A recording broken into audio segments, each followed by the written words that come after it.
Je vais regarder. Normalement, c'est bon, mais je vais vérifier qu'on est bien en live. Hop là. Est-ce que c'est bon?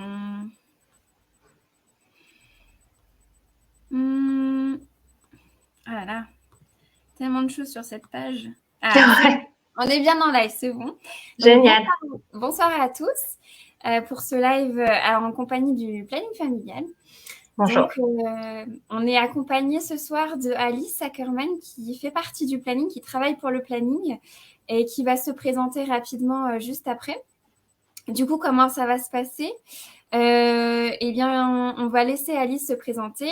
Ensuite, on va la laisser présenter aussi le planning familial et ses missions parce que c'est une association, une vraie institution, mais qui parfois, on n'a pas toujours connaissance de toutes les activités de cette association.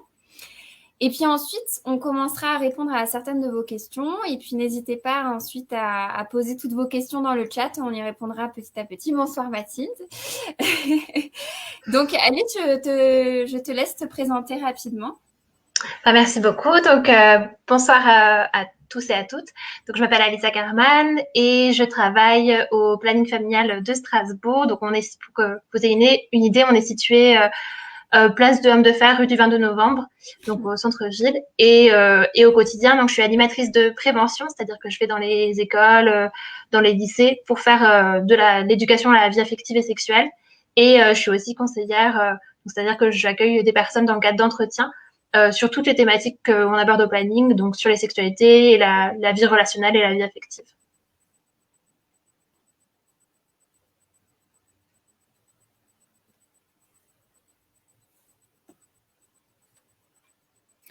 Alors, je suis désolée, ça bug un petit peu chez moi, malheureusement encore. Je crois que c'est notre outil qui fait un peu bugger chez moi, donc s'il y a un décalage, c'est normal. Est-ce que on commence les questions ou est-ce que tu veux peut-être préciser encore peut-être un peu plus de choses sur le planning ou Si, bien sûr, je peux présenter le planning. Alors, donc le planning familial, donc c'est une association, comme Tiffany disait, une association qui est féministe et qui est d'éducation populaire. On est une vieille asso, donc on a été créé en 1956, donc on a fêté nos 60 ans il n'y a pas très longtemps. L'idée, c'est qu'on a été créé d'abord sur la question de la défense et de l'accès au droit à la contraception, puis à l'avortement. En amont même que ce soit légal, donc ça a été légalisé en 67 pour la contraception et en 75 pour l'avortement, donc on a été plutôt des précurseurs pour cet accès-là. Aujourd'hui, on est à peu près 70 associations départementales, donc c'est-à-dire qu'on a des plannings familiaux locaux dans toute la France, donc en métropole comme en outre-mer. Donc le planning de Strasbourg, c'est un parmi 70. Chaque planning a des particularités dans les actions, dans les personnes qui reçoivent, mais il y a aussi des similitudes. Donc au planning familial de Strasbourg, on a 3 gros pôles d'action. Donc on a nos locaux, on accueille des personnes au quotidien. On a des permanences à la fois médicales, où on a des sages-femmes et des médecins qui donnent accès à tout ce qui relève de la santé sexuelle. Donc ça peut être le soin d'infections sexuellement transmissibles, ou alors s'il y a des questions gynécologiques. Principalement, c'est surtout sur la contraception pour des jeunes, pour des adolescentes qui souhaitent commencer la contraception pour la première fois ou être suivies. C'est ce qu'on fait principalement au planning sur le plan médical. Et après, on a tout le volet dans lequel moi je travaille précisément, qui est ce qu'on appelle EVARS. Donc, c'est un établissement d'accueil sur la vie affective et relationnelle, donc et sexuelle. Donc, c'est les personnes qui viennent pour poser des questions sur la sexualité, sur les relations, sur les IST. Donc, c'est extrêmement large. Et aussi, du coup, sur les violences sexistes et sexuelles. Donc, c'est pour ça que je suis là aujourd'hui. Ça, c'est le premier pôle d'action. On a aussi tout le pôle sur les interventions, alors à la fois en milieu scolaire, mais aussi extérieur. Donc, on va dans les lycées, dans les collèges, pour donner accès à l'information sur l'éducation à la vie affective et sexuelle. On essaie vraiment que ce soit dans une démarche horizontale avec les participants et participantes, que ce soit vraiment mené par elles et eux, et qu'ils puissent vraiment poser toutes les questions qu'ils, elles, ont en tête lorsqu'on vient. Malheureusement, normalement, on devrait venir 3 fois par an selon la loi de 2001 pour l'éducation sexuelle. Et cette loi-là, elle n'est pas assez appliquée. Donc, ça arrive parfois qu'il y ait une classe qui va avoir qu'une séance sur toute sa scolarité. Donc, on essaie vraiment d'investir cette séance le plus possible pour que les personnes aient le plus d'informations. Et on intervient du coup dans auprès d'autres publics, comme les personnes en situation de handicap mental, les adultes comme les enfants, auprès des parents de personnes en situation de handicap, auprès de professionnels, auprès d'enfants, donc quand même en primaire aussi, pour parler du corps, de la relation à l'autre, du respect. Donc ça, c'est vraiment un autre pôle d'action qu'on mène. Et dans le cadre aussi des permanences qu'on fait, on a une permanence téléphonique sur le numéro vert. Donc en fait, on a un numéro vert national qui s'appelle Sexualité, IVG, Contraception, qui est le 0800 08 11 11, si ça vous intéresse. Et c'est un numéro qu'on peut appeler anonymement et gratuitement et auquel on peut poser toutes les questions sur la sexualité. Principalement, les personnes qui nous appellent concernant l'avortement pour avoir à la fois les adresses, savoir où se rendre et aussi pour connaître mieux les méthodes et poser leurs questions. Et c'est une permanence qu'on mène au quotidien et qui a été extrêmement utile, faut le souligner, pendant le confinement, celui-ci comme le précédent, où on a vraiment une augmentation des appels parce que les personnes n'avaient plus les informations changeaient. Et du coup, on a fait tout un travail de recherche des informations pour s'assurer que les personnes sachent où aller et aient accès à ce droit fondamental. Et, et du coup, pour terminer, pour pas être trop longue, on a aussi tout un pan sur l'action des militants et militantes, donc à la fois salariés comme bénévoles, où on mène des actions hors les murs et pour sensibiliser les personnes et l'opinion publique sur nos thématiques, puisque du coup, on est une association féministe, donc les actions qu'on mène au quotidien, on essaie de les faire remonter, porter la parole des personnes concernées sur toutes les thématiques et s'adresser à la fois aux gouvernants, aux personnes qui ont un pouvoir de décision pour pouvoir faire changer les choses, faire évoluer les choses et s'assurer que les personnes aient accès à leurs droits. Comme par exemple, je parlais de l'éducation à la sexualité, on voit que nous, on voit sur le terrain qu'il y a un manque d'accès à cette éducation-là et que les personnes en demandent plus. Et donc, notre travail aussi en tant qu'association, c'est de faire remonter ça et essayer de travailler avec les gouvernements pour faire avancer les choses et espérer qu'un jour, on puisse réellement mettre en place et en pratique ces lois. D'accord. Donc finalement, le planning familial, c'est une association, une vraie institution qui a vraiment plein de missions en fait. C'est vrai qu'on ne connaît pas forcément dans la vie quotidienne, on pense surtout à la contraception, mais il y a aussi plein d'autres choses qui sont faites par le planning. Donc n'hésitez pas, si vous avez des questions pendant qu'on est en train de parler, à les mettre sur le chat. Moi, je les afficherai à l'écran pour que Alice puisse y répondre. Donc on va peut-être enchaîner sur la thématique de ce soir. Qu'est-ce que tu en dis, Alice? Ça marche, je te suis. Ok, ça marche. Donc du coup, voilà, souvent quand on parle de violences sexistes et sexuelles, notamment de viols et d'agressions sexuelles, beaucoup de personnes ont quelques idées reçues à ce propos-là. Parfois, il y a beaucoup d'ignorance aussi. Donc le but de ce soir, c'est de parler de tout ça librement et d'en discuter. N'hésitez pas à poser les questions. Donc déjà, toi, dans ton travail, quelles sont les idées reçues que tu peux constater sur ces violences-ci? Alors, du coup, sur les idées reçues, principalement, donc, souvent, c'est une question qu'on me pose, en fait, en animation scolaire aux jeunes en leur demandant, est-ce que, quand on vous dit viol, qu'est-ce qui vous vient en tête? Quelle scène, en fait, vous vient en tête? Quelle scène stéréotypée, en fait? Et souvent, ce qui revient, c'est que c'est forcément, un inconnu, et que deux, ça se fait dans l'espace public, dans une rue sombre, pendant la nuit. Et ça, c'est vraiment un stéréotype qui est marquant, ça fait 5-6 ans que je fais ce métier et ça évolue pas. En fait, c'est des choses qui reviennent et reviennent. Et en fait, la réalité des choses, c'est que dans 90% des cas, les faits, donc les violences sexuelles, se déroulent chez la personne victime ou chez l'agresseur. Ça, c'est une première chose. Et la deuxième chose, c'est que l'agresseur en question, dans 90% des cas, c'est une personne qu'on connaît. Donc, de notre entourage, ça peut être un voisin, un ami, le copain ou la copine, ça peut être son mari aussi, ça peut être des membres de sa famille, c'est quelque chose qu'il faut souligner.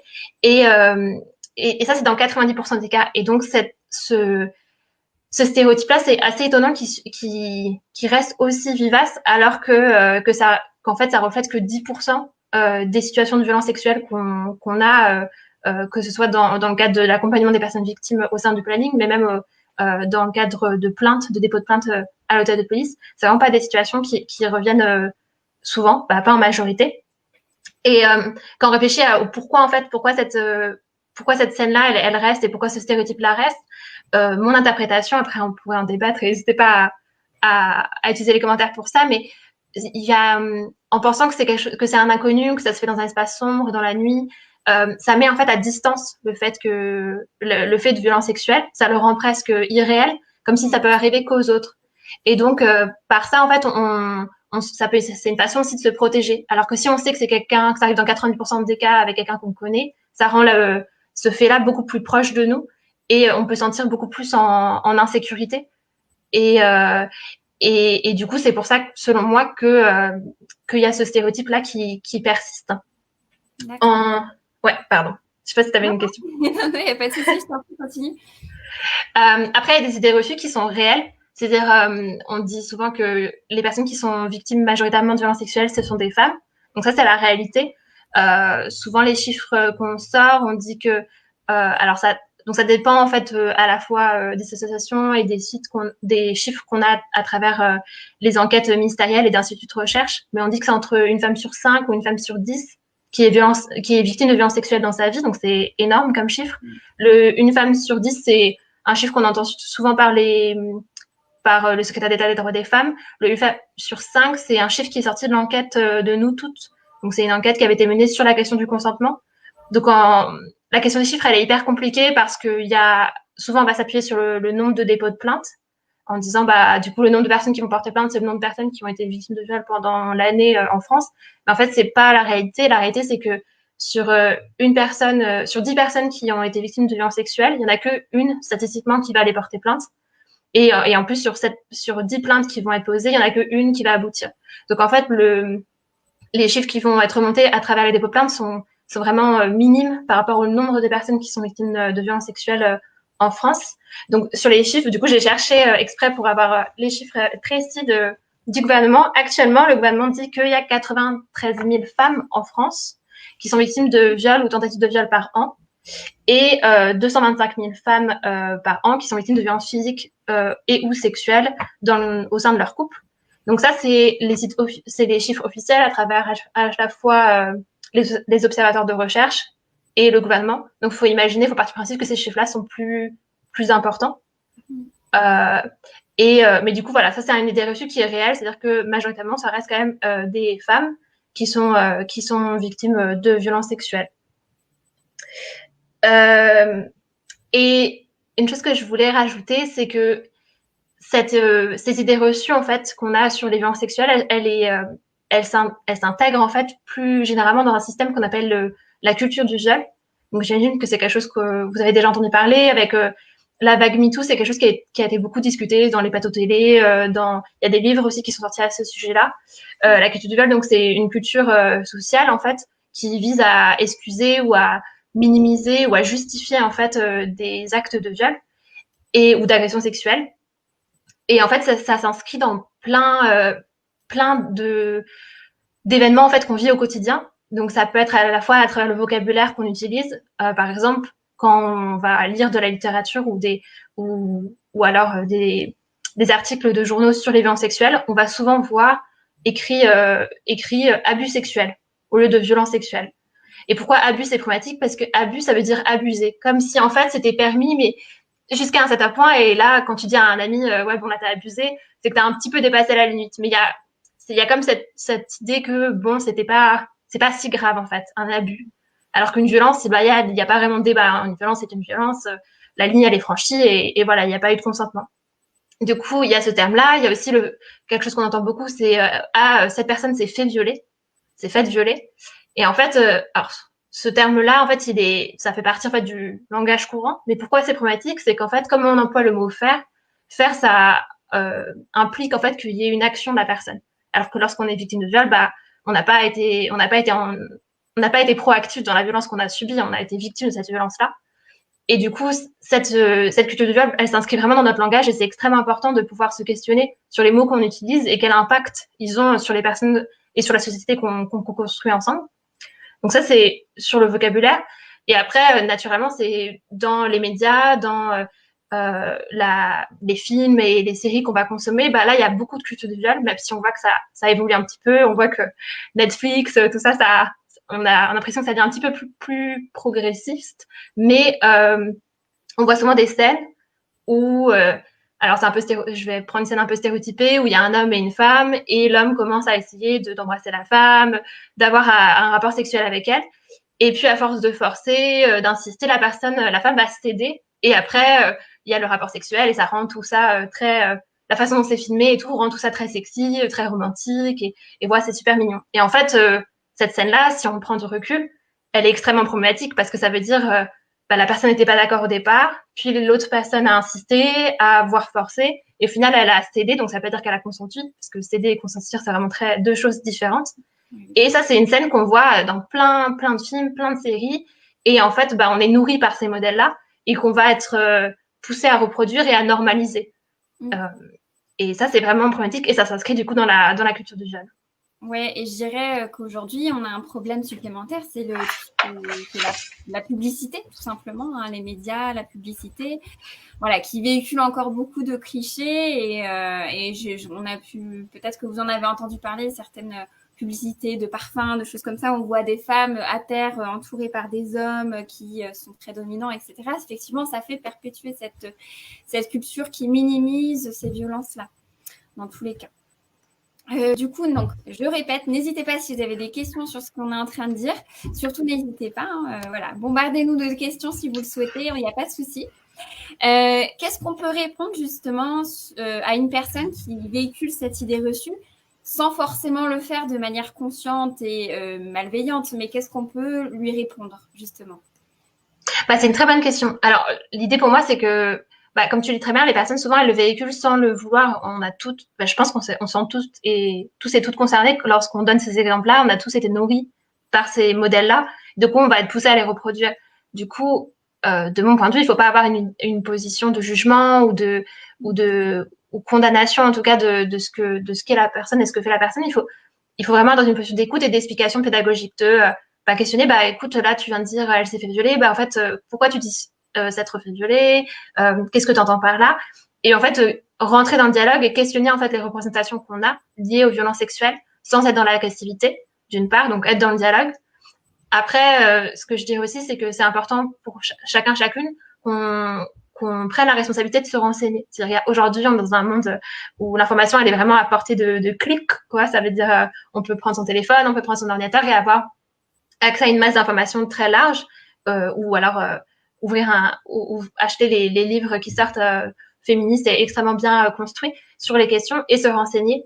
Et pour moi, ça fait partie d'un processus global d'information et on parle souvent de déconstruction, c'est-à-dire déconstruction des représentations qu'on a pour en construire d'autres qui sont plus proches du réel et du vécu des personnes qu'on écoute et qu'on accompagne. Et donc il y a ça, il y a donc écouter, parler avec la personne, que la personne se renseigne. Et, et après, globalement, c'est l'autre chose que j'aimerais dire, c'est que ça ne veut pas dire non plus que chacune, on a la mission d'éduquer les personnes, en fait. C'est-à-dire que souvent, quand je parle avec des personnes qui sont des militants et des militantes et des militants féministes, on s'est un peu dans l'obligation d'à chaque fois qu'on voit quelqu'un utiliser les mauvais termes et tout, de reprendre. Il y a aussi toute la question aussi de s'économiser, de pas forcément être toujours dans cette démarche-là, sauf si on sent l'énergie. Mais ça me semble important de souligner ça parce que des fois, voilà, on se dit, mais faut que rien laisser passer, c'est inadmissible. Bien sûr, c'est hyper important que chacun se construise, chacun s'éduque, et cette responsabilité-là, elle est individuelle, comme collective, mais elle est aussi individuelle et chacun devrait en tout cas faire la démarche de se renseigner, de s'informer. Tout à fait.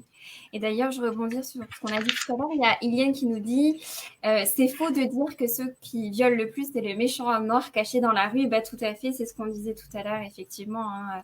On imagine parfois beaucoup à tort que effectivement ça se passe dans l'espace public parce que les violences sexuelles se déroulent principalement dans l'entourage, tout simplement. Tout à fait. Et en plus, dans cette... Pardon. Non, vas-y, je t'en prie. Non, j'allais juste dire, en plus, dans cet exemple-là, il y a la spécificité de l'homme noir. Donc, en plus, souvent, c'est dans ces représentations-là, on a aussi un mélange de racisme qui peut, dans les représentations, et qui est, du coup, d'une part, à condamner et à questionner de pourquoi on a ces représentations racistes-là liées aux violences sexuelles. Ça reflète plein de problématiques racistes dans la société française et globalement. Et d'où l'importance de se renseigner, de se questionner et de se déconstruire sur nos représentations. tout à fait. Et d'ailleurs, il y a Lisa aussi qui nous dit, on peut prendre l'exemple du film 365 jours sur Netflix, où la notion de consentement n'existe tout bonnement pas. Alors, j'avoue que je ne l'ai pas vu, j'en ai entendu parler, j'ai pas forcément voulu le voir pour ces raisons-là. Mais effectivement, on voit bien dans les médias, dans les films, dans les séries, qu'il y a encore beaucoup de choses sur lesquelles travailler, malheureusement. Alors, qu'est-ce que je peux dire d'autre? Comment on peut expliquer le fait que certaines victimes n'arrivent pas à réagir lors d'une agression? Parce que ça arrive souvent, des victimes qui disent, mais en fait, j'ai pas su réagir, et puis qui culpabilisent justement de ne pas savoir réagir. Donc, comment on peut expliquer ça justement? Bah, c'est une très bonne question. Surtout qu'en plus, ça s'inscrit dans un processus d'auto-culpabilisation, responsabilisation des personnes qui sont victimes de violences, et qui se disent, bah, c'est forcément, j'ai forcément une part de responsabilité dans ce qui m'est arrivé, j'aurais dû faire ça, j'aurais dû faire ci. Alors qu'en fait, on n'est jamais responsable d'une situation de victime d'une violence sexuelle, et c'est toujours l'agresseur qui est 100% coupable de ces actes. Et du coup, pourquoi beaucoup de personnes qui ont été victimes de violences sexuelles n'ont pas pu réagir? Parce que c'est vraiment une question de on ne peut pas dans certaines situations. C'est lié à ce qu'on appelle la sidération, souvent. La sidération, c'est un processus qu'on peut qualifier de psychique, où en fait, c'est le cerveau qui va se protéger d'une situation qui est trop violente pour nous, qui est trop brutale pour nous. Et c'est pour ça que beaucoup de personnes qui ont été victimes de violences nous racontent qu'en fait, elles se rappellent de la scène, mais comme si elles étaient extérieures à cette scène-là, comme si elles étaient au-dessus de l'acte de violence qui est en train de se faire. Et en fait, c'est le corps et l'esprit, si on vulgarise un peu ça, c'est le corps et l'esprit qui se séparent et pour se protéger de ce qui est en train de se passer. Et du coup, comme ils se séparent, la personne ne peut plus réagir, n'est plus maître de son corps, ne peut pas repousser la personne, n'a pas la capacité de parler, de refuser. Et du coup, bah, souvent, dans beaucoup de situations beaucoup de situations de violence sexuelle dont on a le récit dans le cadre du planning familial, les personnes me disent, bah, en fait, je ne pouvais rien dire, je ne pouvais pas bouger, je ne pouvais pas parler. Et c'est totalement entendable et c'est lié à ce processus de sidération. Et du coup, il n'y a vraiment pas de culpabilité à avoir ou de se dire, mais en fait, j'aurais pu. En fait, non, on ne pouvait pas. Ton corps t'a protégé de cette situation-là pour une question de survie. Et souvent, lorsque je fais des séances d'éducation à la vie affective et sexuelle, je prends l'exemple de l'accident de voiture. Lorsqu'on fait un accident de voiture, ça arrive souvent que les personnes nous racontent que lorsqu'elles foncent dans un poteau, ben, il y a quelques secondes, quelques minutes où elles ne bougent pas. Tellement la situation, elle est irréelle, elle est tellement impressionnante et en plus c'est violent parce que c'est un coup, et ben elle n'est pas en capacité de bouger, elle reste dans la voiture. Et en fait, dans les situations traumatiques, on a ce processus de sidération qui se met en place pour se protéger. Et c'est totalement normal. Et ça, c'est important de le dire, de le redire, de le répéter parce que il faut bien comprendre ça. Hein. Il faut arrêter de se culpabiliser déjà en tant que victime, même si je comprends que c'est pas toujours évident. Hein. On se dit, j'aurais pas dû porter ta tenue, etc. Ou j'aurais pas dû avoir ce comportement, j'aurais pas dû boire. Mais voilà, il faut arrêter de se culpabiliser. De toute façon, c'est jamais de notre faute en tant que victime. Tout à fait. Aucune tenue, aucune attitude, aucun comportement ne justifie une violence sexuelle. On n'est jamais responsable. Voilà, tout à fait. Et du coup, vous, au planning familial, comment vous accompagnez concrètement ces victimes de violences sexistes et sexuelles? Alors, du coup, on a différents moyens d'accompagnement. Alors, déjà, il y a le premier accueil, donc au sein de nos permanences dans nos locaux. Donc, les personnes peuvent venir et être accueillies par une conseillère conjugale et familiale et pouvoir, voilà, déjà, dans un premier temps, parler. Nous, on est là pour écouter, sans jugement, dans un cadre bienveillant et le plus sécurisé possible. Et la personne, voilà, elle est là pour s'exprimer, pour être écoutée et pouvoir déjà poser des mots. Si la personne, elle veut être qu'elle veut être vue plusieurs fois, on peut la voir à plusieurs reprises, 2, 3, 4 fois. Après, à partir du moment où sa personne souhaite un accompagnant dans une plus longue durée, avec par exemple un ou une psychologue, à ce moment-là, on va réorienter vers d'autres structures qui peuvent exister. Par exemple, pour les jeunes, on peut orienter vers la maison des adolescents, adolescentes, où du coup, il y a des travailleurs et travailleuses sociaux qui peuvent accueillir et faire du suivi à moyen terme. Ou alors orienter voilà vers des psys.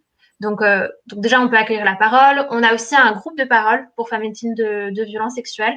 Donc c'est un groupe qui se réunit 2 fois par mois, donc qui est en non mixité, donc il y a que des femmes. Alors quand je dis femmes, j'entends que c'est une non-mixité où il n'y a pas d'hommes cisgenres. Donc actuellement, c'est que des femmes cis, mais voilà, ça peut évoluer, mais il n'y a juste pas d'hommes cis. Et on a aussi tout le travail qu'on fait dans le cadre des animations scolaires, où on fait déjà un travail dans le jargon associatif, on parle de dépistage de violence. C'est-à-dire que on peut avoir lors d'animation des récits qui émergent, des personnes qui vont prendre la parole et vont nous raconter qu'elles ont été victimes. Et du coup, dans ce cadre-là, on peut faire un accompagnement, déjà de recevoir la parole lorsque c'est un collectif, pouvoir après l'avoir seul si besoin, et potentiellement on peut aussi accompagner sur des démarches juridiques en lien avec d'autres associations. Donc, il y a des associations à Strasbourg qui existent pour faire des démarches juridiques et porter plainte. Il y a le CIDFF, donc c'est le Centre d'information des droits des femmes et des familles, où il y a des juristes qui travaillent, ils ont une permanence juridique. Pareil, c'est gratuit, c'est anonyme, comme tout ce qui est fait, que ce soit au CIDFF ou au planning. Il y a aussi Thémis qui existe, qui est du coup spécifiquement sur les violences faites aux enfants. Donc pareil, avec un appui juridique, un appui aussi psychologique. Et il y a Viaduc, qui est aussi notre association qui travaille plus globalement dans l'accompagnement des personnes victimes, dont victimes de violences sexuelles. Et ils ont une spécificité sur les violences conjugales avec un accès au téléphone grand danger, par exemple, des sacs déjà faits avec des produits de première nécessité si les personnes quittent leur domicile et vont dans un lieu d'hébergement d'urgence du fait des violences conjugales. Donc, on travaille en réseau pour accompagner le plus globalement en fait les personnes qui sont victimes de violences sexuelles. Et j'ai une question qui me vient là comme ça. Toi, tu fais de l'animation donc scolaire, dans les milieux scolaires. Est-ce que tu as déjà pu remarquer certains élèves qui sont venus peut-être vers toi ou dans leur dire, tu as pu remarquer tout simplement des élèves qui ont été victimes justement de ces violences-là? Tout à fait. En fait, déjà, je vais parler un peu chiffres, mais si on parle sur les statistiques que je donnais au début, c'est statistiquement, disons que c'est naturel que lorsqu'on est dans une classe avec 15, 20 ou 30 élèves, il y a de fortes chances qu'il y ait au moins un élève dans la classe qui ait été victime de violences sexuelles, que ce soit d'inceste, de pédophilie ou sexuelle d'une personne du même âge. Et du coup, oui, ça nous arrive souvent, en fait, malheureusement, d'avoir des personnes dans le groupe qui ont été victimes. Nous, on ne le sait pas en entrant, mais on a ça en tête lorsqu'on aborde, parce qu'on essaie d'aborder systématiquement la question du consentement pour faire un apprentissage, parce que ça manque cruellement aujourd'hui en France et plus globalement dans notre société, cet apprentissage du consentement et comprendre la complexité et comment on le met en œuvre. Et du coup, lorsqu'on aborde, on reste attentif à des possibles réactions qui peuvent être vraiment variées des personnes qui ont un vécu ou alors qui, dans leur entourage, ont des personnes qui ont été victimes. Souvent, ça peut se manifester. Alors moi, ce que j'ai pu voir, ça veut dire des personnes qui vont se mettre à pleurer. Donc ça, c'est assez clair en fait qu'il se passe quelque chose. Donc si la personne se met à pleurer, on peut lui proposer de sortir ou de verbaliser sur le coup ou après individuellement si elle a envie de parler. Après, la personne peut sortir et ne pas avoir envie de parler. Il faut toujours respecter la temporalité et ce que la personne a envie de faire sur le moment précis. Il y a aussi des personnes qui vont se protéger physiquement, ça veut dire se mettre les bras croisés, la tête contre la table ou contre les genoux, et simplement se retirer en fait de cette conversation-là pour se protéger. En général, lorsqu'il y a cette pratique-là, les personnes le reste du groupe s'en rend pas forcément compte. Et donc nous, c'est à nous après coup. Ce que moi je fais, c'est après coup, je vais voir la personne, lui demander comment elle se sent et voir si elle se met à parler ou non de cette thématique. Mais il y a vraiment cette question de on ne force pas la personne à parler, mais on accompagne, on lance des perches, on voit s'il y a un récit. Spécifiquement, du coup, si c'est des personnes qui sont mineures, puisque du coup, la loi protège tout le monde, mais spécifiquement les mineurs. Et du coup, s'il y a des violences sexuelles contre des mineurs, on a l'obligation aussi la responsabilité aussi de les accompagner. Et ça nous arrive aussi parfois donc d'accompagner dans des procédures, de faire des signalements, etc. S'il y a eu des situations de pédophilie ou de pédocriminalité ou d'inceste. Donc voilà, ouais, donc ça arrive. Pour répondre à ta question, ça arrive souvent. Ouais. C'est vrai que en fait, quand on se rend compte qu'avec ces violences sexistes et sexuelles, souvent ça commence jeune, ça commence mineur. Alors nous, on est plus sur le créneau du harcèlement de rue et on sait très bien aujourd'hui que les premières violences dans la rue, ça se fait très très jeune, hein, entre 10 et 12 ans à peu près. Et du coup, on a vu tout à l'heure que souvent, ces violences aussi dans le cercle familial, c'est dans le cercle familial ou l'entourage. Et généralement, ça peut commencer vraiment très, très tôt. Donc, voilà, effectivement, il faut toujours avoir en tête, effectivement, quand on va dans une classe, que c'est probable qu'il y ait au moins une personne qui soit victime de ces violences.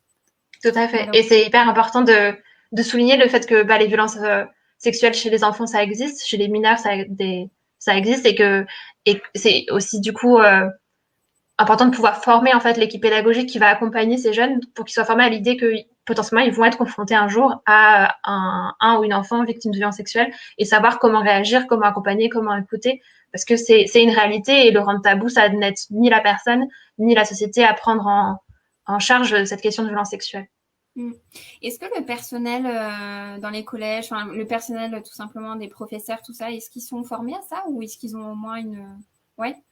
Alors ça dépend. Alors, aujourd'hui, ce qui a été mis en place, c'est des référents égalité femmes-hommes dans les établissements scolaires. Donc ces personnes-là, elles ont accès à la formation. Elles sont pas tous et toutes formées. Nous, on intervient dans alors ça a changé de nom, SP. Attends, je crois que c'est ISP. C'est les écoles qui forment en fait les enseignants. Donc on peut intervenir dans ce cadre-là. Mais ce qui nous est remonté, que ce soit par les infirmières scolaires et par les équipes pédagogiques globalement, c'est qu'il y a un manque de formation. Ça ne veut pas dire forcément qu'il y a un manque de volonté, mais c'est surtout souvent un manque de temps ou de financement pour pouvoir déjà avoir formaliser une formation, que ce soit pas que sur une journée, parce que une journée c'est déjà ça, mais qu'il y a vraiment un besoin sur du long terme de déconstruire des stéréotypes, parce que c'est pas parce qu'on est adulte qu'on n'a pas forcément des stéréotypes genrés, des représentations, des idées reçues sur ces questions-là, et pouvoir travailler sur l'accompagnement lui-même des personnes. Donc il y a de la formation, mais il n'y en a pas assez. D'accord, ok. C'est une question que je me posais parce que c'est vrai qu'on se dit, il y a forcément, dans la vie d'un prof, il y a forcément eu des élèves qui ont été victimes de violences. Donc voilà, c'est une question qui me passait par l'esprit. Mais souvent pardon. Non, vas-y, je t'en prie. Non, j'allais dire, en fait, souvent les professeurs qui sont formés ou qui se sentent formés, parce que des fois on peut être formé par d'autres moyens, hein, ou se former soi-même, ils peuvent se manifester auprès des élèves. Ça veut dire que dans le cadre des animations que j'ai pu faire, ça m'est arrivé parfois qu'il y ait des élèves qui disent oui, mais il y a tel professeur ou madame machin ou monsieur machin à qui on peut parler, avec qui je me sens à l'aise de parler de ça. Il ou elle nous a déjà prendre parfois la parole sur ces sujets-là. Du coup, en fait, ils peuvent se manifester d'une façon ou d'une autre, où les élèves l'identifient comme une personne clé ou une personne ressource. Pareil pour l'infirmière scolaire et pareil pour la CPE. D'accord, ok, ça marche. Et du coup, si on veut être accompagné par le planning familial, comment on s'y prend? Alors, c'est assez simple. En fait, alors avant le confinement, avant toute cette question de Covid, au planning, on est dans un accueil inconditionnel. Donc, ça veut dire que on accueille tout le monde de façon anonyme, de façon gratuite. Et avant, c'était sans prise de rendez-vous pour les permanences d'entretien conseil, c'est-à-dire pas pour médical. Donc, la personne pouvait venir comme ça. Donc, ça veut dire vous sonnez à notre porte pendant les horaires d'ouverture et on vous accueille dans la limite de nombre de personnes dans la salle d'attente. Actuellement, avec le Covid, on est obligé de prendre des rendez-vous pour éviter qu'il y ait trop de brassage. Donc, comment prendre rendez-vous? Il faut nous appeler à notre téléphone qui est indiqué sur notre appel Joulou, sur Google Maps. Il me semble que notre téléphone, c'est le 0388 32 28 28. Mais vous vérifiez si vous voulez. Et du coup, voilà, c'est prendre rendez-vous. Et à ce moment-là, on vous donne un horaire de rendez-vous qui vous convient. Et pareil, si on va des fois demander le prénom simplement pour l'écrire sur notre agenda, mais c'est possible de donner un pseudonyme. Voilà, l'identité elle peut être vraiment protégée.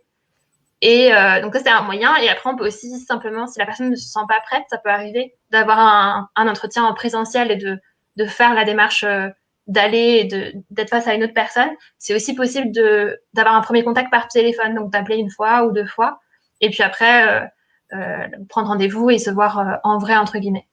Et après pour le groupe de parole spécifiquement, ça peut être après des entretiens, mais ça peut être aussi en nous envoyant un mail. Donc notre mail c'est mfpf67@wanadoo.fr.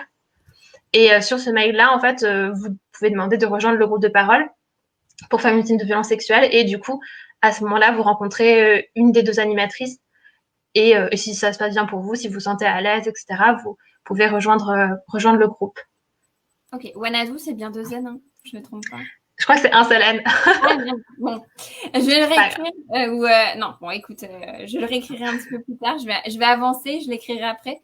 Alors, où est-ce que j'en étais dans mes questions? Voilà, on va peut-être attaquer un petit peu plus la question de la reconstruction. Quels peuvent être justement les impacts physiques et psychologiques sur les victimes de violences sexuelles? Alors, sur les impacts, en fait, ce qu'il faut déjà se dire vraiment, c'est que chacun, chacune va vivre différemment, en fait, la période après une violence sexuelle. Euh, et je dis ça parce que souvent, ce que j'ai pu voir dans le cadre d'entretien, c'est que les personnes se mettent une pression. Déjà, elles se mettent une pression par rapport à la violence sexuelle qu'elles ont vécue déjà, en se disant, mais j'aurais pu faire ci, j'aurais pu faire ça, j'aurais dû réagir comme ça. Et en fait, on retrouve ce même mécanisme parfois à la suite. Donc ça veut dire se dire, bah en fait, je devrais être plus en colère, ou je devrais être plus triste, ou je devrais moins bien dormir, ou je devrais mieux dormir, ou je devrais plus pleurer, moins pleurer. Il y a une sorte d'injonction qu'on se met, une pression sociale qu'on se met, de se dire en fait on devrait réagir d'une certaine façon. Et en fait non, il n'y a pas de bonne ou mauvaise façon de vivre et de réagir à un trauma tel qu'une violence sexuelle. Chacun, chacune va le vivre différemment. Après, donc déjà, donc ça c'est un peu un préambule. Après, la façon dont on peut réagir, alors il y a des conséquences qui peuvent être psychologiques comme des conséquences physiques, et les deux peuvent interagir. Ce que moi j'ai pu voir, ça va être des moments, par exemple, de déni, c'est-à-dire on met cette situation de côté. Voilà, j'ai vécu ça, mais pour l'instant, j'ai pas envie de le gérer, j'ai pas envie de le vivre et le faire face. C'est une façon de se protéger.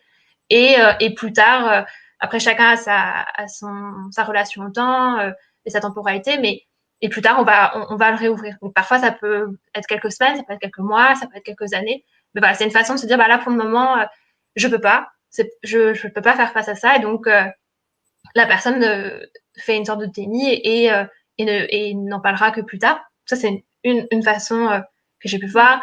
Il y a aussi tout le processus dont on parlait tout à l'heure sur la culpabilisation, une sorte d'autoresponsabilisation, où en fait j'ai pu voir qu'il y a des personnes qui se sentaient responsables en fait de ce qui leur est arrivé, qui se blâmaient, se disaient qu'elles auraient pu mieux réagir.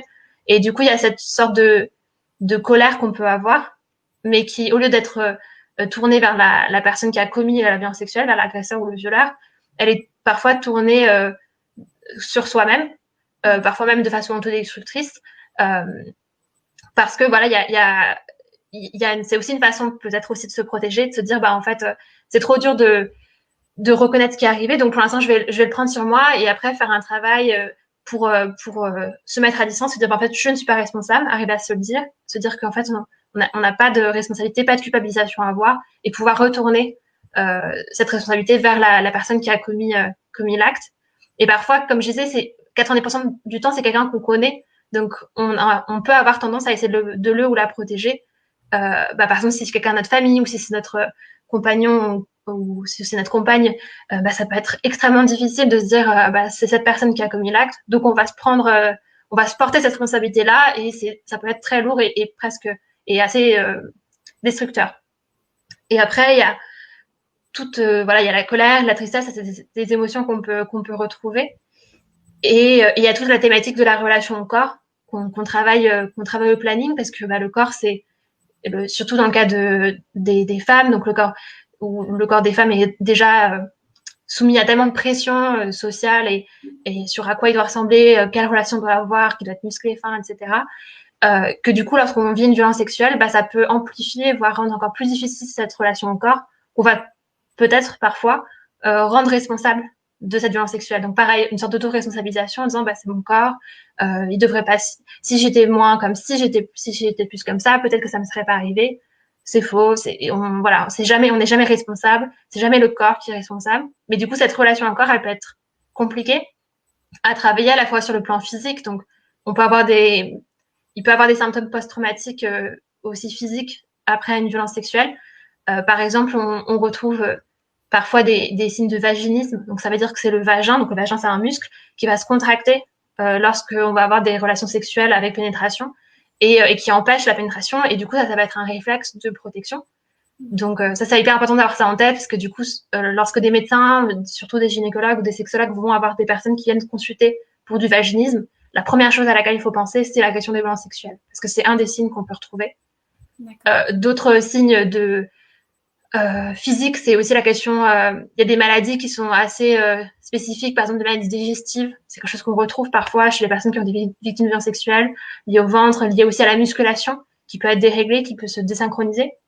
Donc voilà, c'est des choses qu'on peut retrouver à plusieurs reprises. Mais comme dit, c'est vraiment très vaste. Chacune va le vivre différemment. Et la dernière chose que je voulais rajouter, c'est que il y a la relation au corps et après il y a toute la relation à soi-même et à l'autre aussi qui peut être vraiment tout un processus sur du court terme comme sur du long terme de réapprendre à la question de la confiance, réapprendre à faire confiance, réapprendre à créer un lien, à s'investir dans une relation, surtout dans le cas où c'était des personnes en qui on avait confiance, qui nous ont fait subir une violence sexuelle, qui nous ont violés, qui nous ont agressés sexuellement.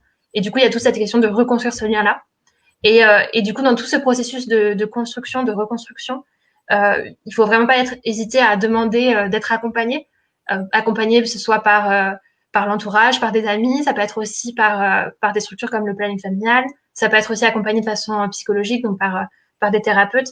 Et il n'y a pas de honte à demander l'aide, au contraire, ça demande une force énorme en fait de pouvoir avancer, de pouvoir faire face à ce qu'on a pu vivre et de pouvoir se construire après ça. Et ne pas le faire seul, c'est important. Oui. Et on peut noter aussi effectivement des comportements modifiés aussi après ce genre de violence, des comportements vis-à-vis de soi-même, des comportements où on se fait du mal, que ce soit psychologiquement ou physiquement. J'imagine qu'il y a aussi des cas peut-être de mutilation, des cas de dépendance à diverses substances ou ce genre de choses qui sont, voilà, je pense que c'est important effectivement, comme tu le dis, d'être accompagné parce que tout seul, je ne suis pas certaine qu'on puisse faire face. Au bout d'un moment, je pense qu'on a besoin d'aide et il faut reconnaître avoir besoin d'aide. C'est très important. Sur le long terme notamment. Qu'est-ce que j'ai d'autre comme questions? N'hésitez surtout pas à poser des questions. Pour l'instant, on n'en a pas beaucoup, mais voilà, on est là pour répondre à vos questions. Est-ce que les hommes peuvent être accompagnés par le planning? Est-ce que vous en avez déjà accompagné? Alors, comme je disais, donc au planning familial, on est dans de l'accueil inconditionnel, donc on accueille tout le monde. Aujourd'hui, dans la majorité des cas, on accueille majoritairement des femmes, mais ça nous arrive d'avoir des hommes aussi. Sur la question des violences sexuelles, donc on peut accompagner des femmes et des hommes, cisgenres, transgenres, des personnes qui s'identifient non binaires, par exemple. Donc on accompagne tout le monde. Dans le quotidien, c'est assez rare qu'on accueille des hommes, des jeunes hommes.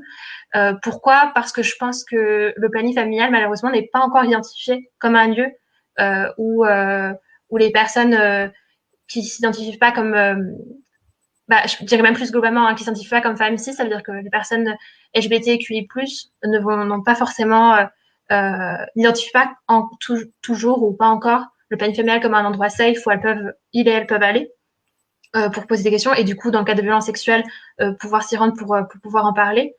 Et sur la question spécifiquement des hommes cisgenres, il y a aussi tout un tabou en fait social sur ce sont les violences sexuelles commises sur les hommes parce que il y a toute la question de la virilité et se dire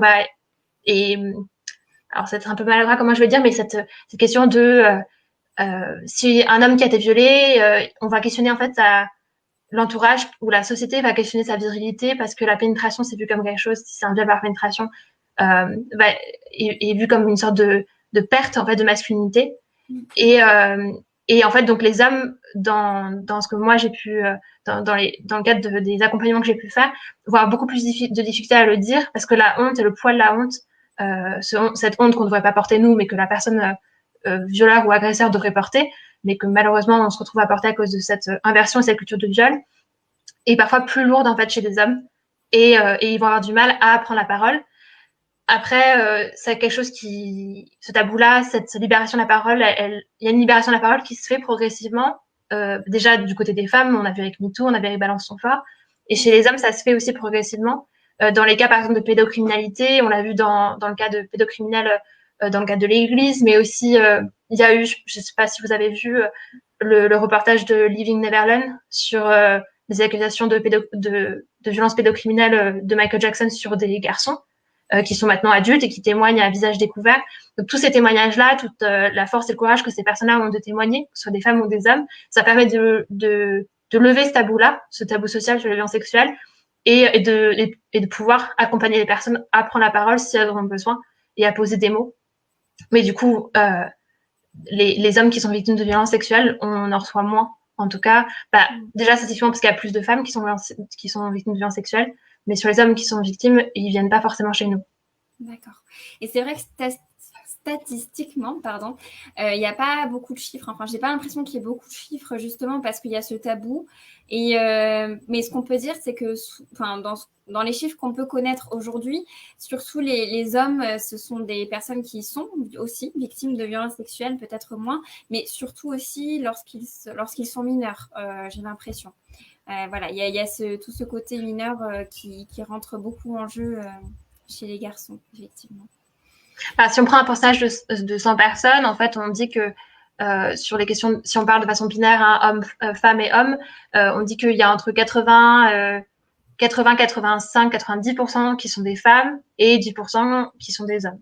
Donc, c'est ça un peu les statistiques qu'on a. C'est vrai qu'il n'y a pas assez de chiffres sur la question des hommes, mais parce que ça s'explique, puisque du coup, il y a moins d'hommes qui portent plainte, moins d'hommes qui vont prendre la parole, et donc on a moins de quantité chiffrée. Il me semble que les chiffres actuels, on est sur, je peux me tromper, il me semble qu'on est sur 30 000 hommes par an qui sont victimes de viol ou de tentatives de viol. Mais ça, pareil, donc c'est des chiffres qu'il faut prendre avec des pincettes, puisque on n'a pas toutes les remontées actuelles.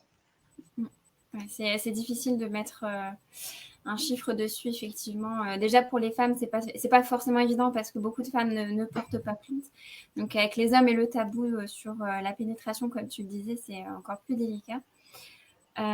Et si, par exemple, on a une personne de l'audience actuellement qui se rend compte qu'une personne de son entourage a été violée ou agressée, comment elle doit réagir face à ce témoignage, face à cette personne qui est en détresse? Le plus important, c'est d'être dans l'écoute, déjà. Parce que ce qu'on disait sur la culture du viol, c'est qu'une personne qui a été victime de viol, elle va faire face souvent à beaucoup de remises en question. Déjà de soi-même, elle va remettre en question son propre vécu, son propre récit. Et après, dans ses démarches, en parlant avec des personnes, en regardant des séries, etc., il y a beaucoup de choses, beaucoup d'éléments qui vont remettre en question son récit. Et parfois même, malheureusement, même dans le cadre d'un dépôt de plainte, ça arrive que des policiers, des policières remettent en question à nouveau ce récit-là.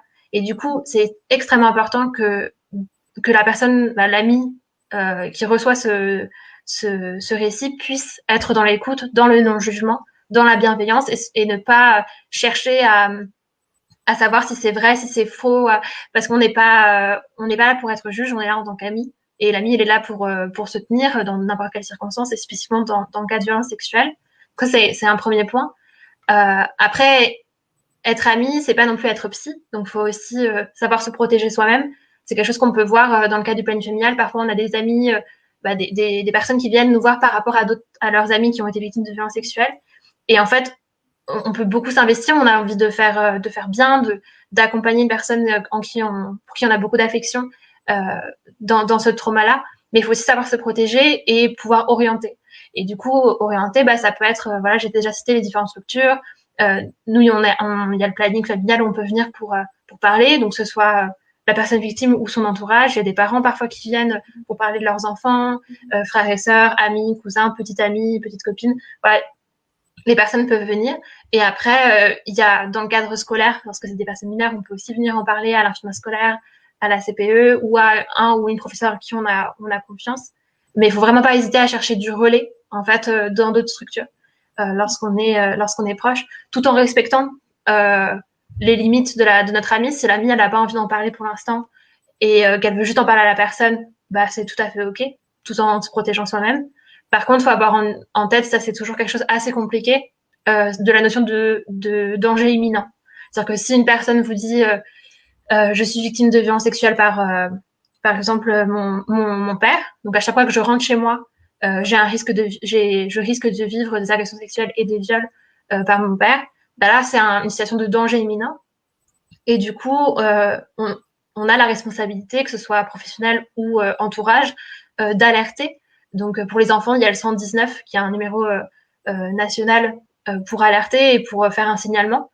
Ou alors, si on se sent pas apte, on sait pas, on a du mal en fait à identifier cette situation-là, elle est d'un danger ultime ou pas, on peut aussi s'orienter vers au planning ou vers d'autres personnes. Mais voilà, cette notion faut vraiment avoir en tête cette notion de danger immédiat qui est critique en fait dans certaines situations. D'accord. On a Émeric qui revient sur tout ce qu'on disait par rapport aux hommes, la violence par rapport aux hommes. Il y a également la notion du discrédit.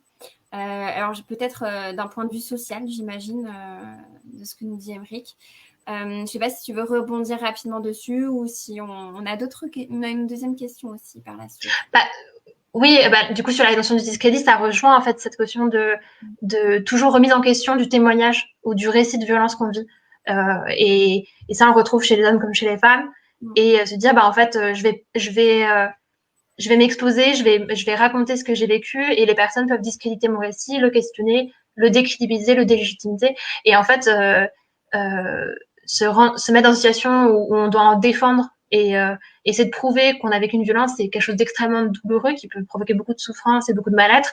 Et voilà, et dans des circonstances où on parle d'hommes, la question de la virilité et la violence en fait dans laquelle qu'on peut recevoir aussi de l'entourage qui ne veut pas entendre cette réalité-là, elle peut être aussi très très très violente.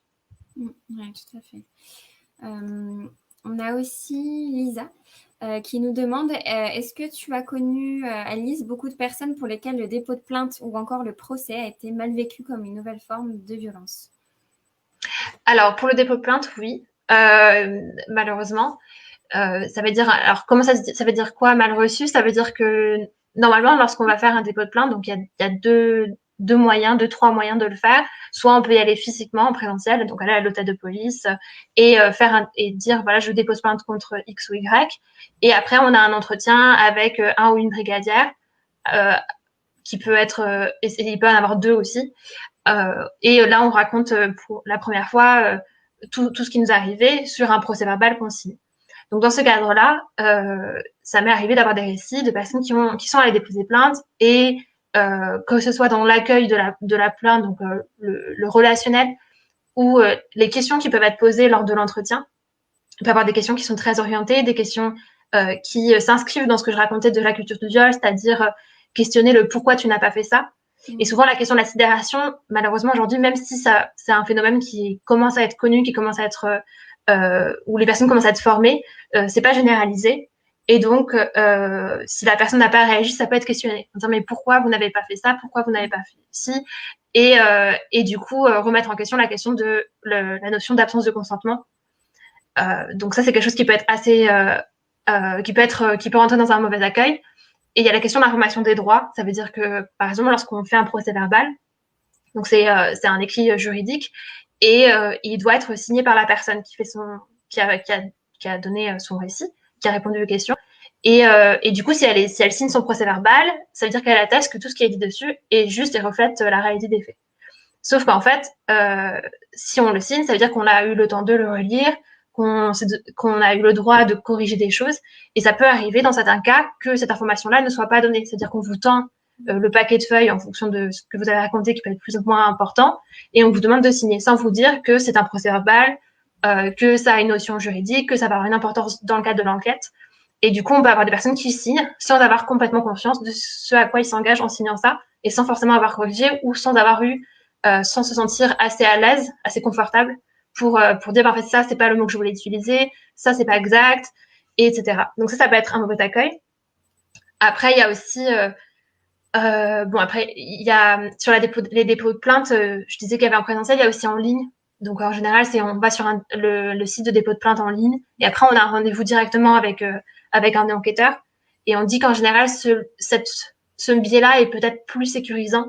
Parce qu'en fait, lorsqu'on vous donne rendez-vous parce qu'on vous devait dire que c'est pour des faits de violence sexuelle, donc que ce soit agression sexuelle, harcèlement sexuel, violence sexuelle, viol, on fait en sorte que ce soit une personne qui est formée, qui vous accueille.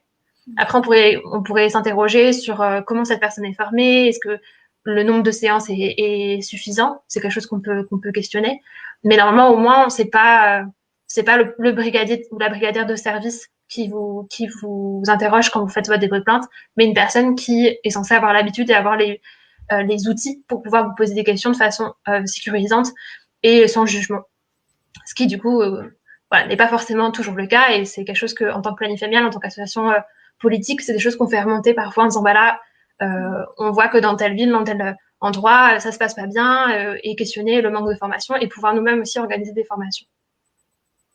Ah, donc vous organisez aussi des formations auprès des forces de l'ordre en Ouais. tant que Alors, planning.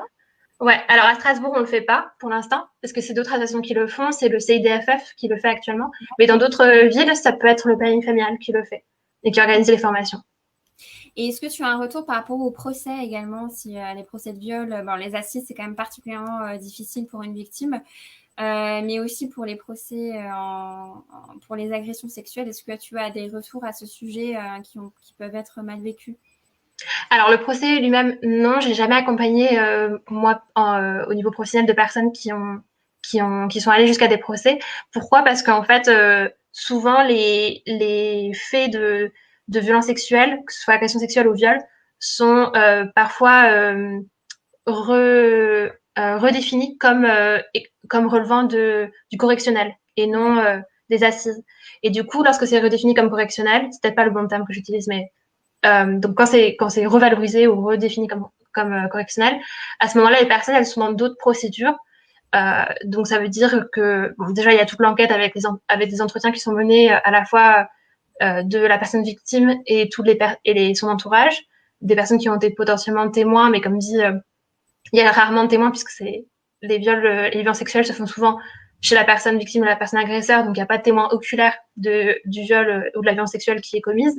Et en dernier lieu, la dernière personne qui est interrogée, c'est le ou la présumée agresseur, agresseuse ou violeur, violeuse. Et du coup, cette personne-là, elle est interrogée. Et après, quand c'est redéfini comme correctionnel, il peut être proposé une confrontation. Donc ça veut dire qu'en fait, on convoque à la fois la personne victime et la personne agresseur en présence d'avocats et avocates et on confronte les récits à partir du coup des procès-verbaux, d'où l'importance d'avoir pu relire son procès-verbal et de corriger. Et ça, donc, ça, j'ai eu des retours. Il y a déjà la question d'avoir le choix de faire cette confrontation-là, parce que se trouver dans la même pièce que la personne qui vous a violé ou qui vous a agressé, ça peut être quelque chose d'assez, je dirais, compliqué, parce qu'il y a des personnes qui vont avoir besoin ou envie ou vous ressentez en tout cas une nécessité de le faire dans leur processus de construction suite à cette violence sexuelle pour pouvoir confronter la personne dans un cadre qui se veut sécurisé avec avocats et policiers. Et d'autres personnes pour qui c'est quelque chose qui est juste pas entendable de se retrouver dans la même pièce. Et oui, requalifier, merci Anaïs. Requalifier, correct, ça cherche le terme. Et, euh, et du coup, bah, c'est vraiment hyper important de pouvoir en fait dire que c'est un choix, que la personne peut refuser la confrontation si elle ne se sent pas, ou peut l'accepter aussi. Donc ça, c'est des choses qui peuvent arriver où en fait on vous convoque pour une confrontation et les personnes n'ont pas forcément l'information qu'elles peuvent l'accepter ou le refuser. D'accord. Et Elisa qui rajoute en plus encore beaucoup de responsabilisation de la victime hein, quand on va porter plainte. Parfois, quand on est mal accueilli, effectivement, ça nous est arrivé d'avoir des retours de témoignages où les policiers demandaient bah, comment vous étiez habillé, voilà, est-ce que vous avez bien dit non, voilà, ce genre de Tout choses. à fait. Encore Et en une plus, il faut savoir que même sur les procédures, la procédure de dépôt de plainte, lorsqu'une personne porte plainte, en fait, elle va pas avoir d'avocat ou d'avocate. C'est à elle de même de faire les démarches pour. Alors que lorsque le présumé agresseur ou violeur est convoqué pour son entretien, il est en garde à vue. Et du coup, lorsqu'on est en garde à vue, automatiquement, on a le droit à un avocat. Donc en fait, la procédure, de façon assez étonnante, en fait, elle donne accès à un appui juridique, à un soutien juridique au présumé violeur et pas à la victime. Et c'est extrêmement étonnant. Effectivement. C'est vrai qu'on ne le sait pas forcément, ça d'ailleurs. Mmh.